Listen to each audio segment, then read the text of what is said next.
Psst. Hey man, I heard you like mods. Well, check this one out. Andrat's Mario Kart 64 HD is a very unique texture pack because the game uses sprites rather than models. The N64 couldn't render all 8 racers at once, so the developers used a technique similar to Donkey Kong Country to get away with billboarded textures instead.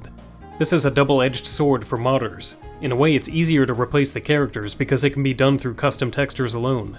N64 models are still very hard to replace, and emulators will crash if the file size is even slightly higher than the original, so outside of PC ports you're basically stuck using the old models. Sprites allow you to bypass all of that, but the challenge is that you now have to replace thousands of renders for every frame of animation.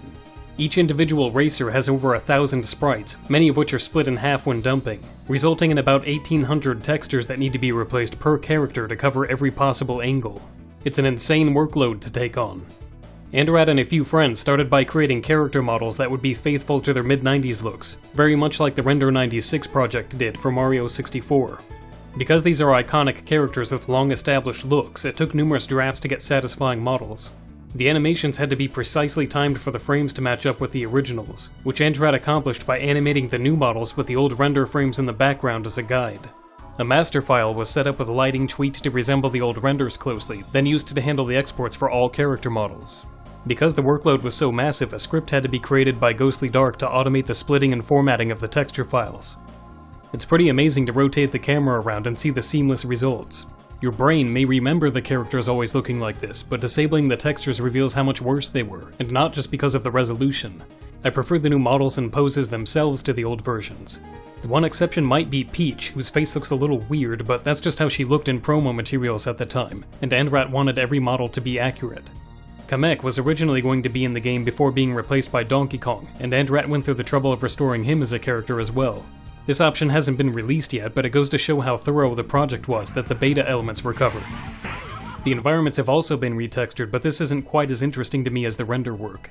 The textures were chipped in by a team of contributors, and there's a lot of variation between different surfaces.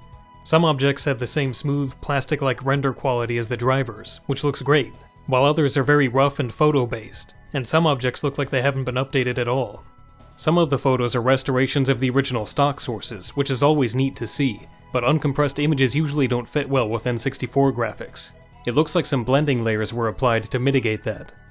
The speed you fly through the levels with makes it harder to notice these textures, but I still think there's a bit of a quality gulf between these and the character renders.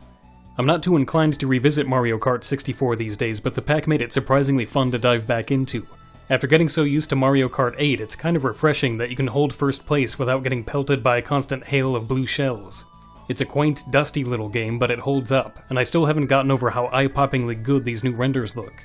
If you want to try the pack, you can download it the old-fashioned way, or you can get it from Rosalie's auto-installer, which is the same solution I released Majora's Mask HD with.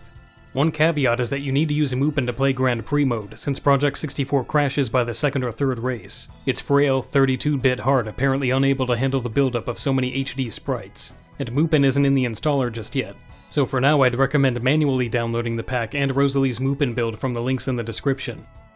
If you really want to use Project 64, you can still do battle and time trials. Speaking of, is this a good time to mention that Nintendo's premium $50 service still can't do this? No? Okay then, I won't.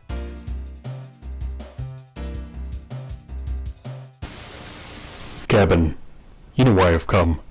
It's been months, and no one has been able to get out of you what you've done with my deck. And I know what I have to do, but I don't know if I have the strength to do it. You see the tingle. I see it. I see the tingle. For every week I don't get my email, Tingle loses a limb. And you're the only one with the power to stop it. So please, join me, and finish what you started.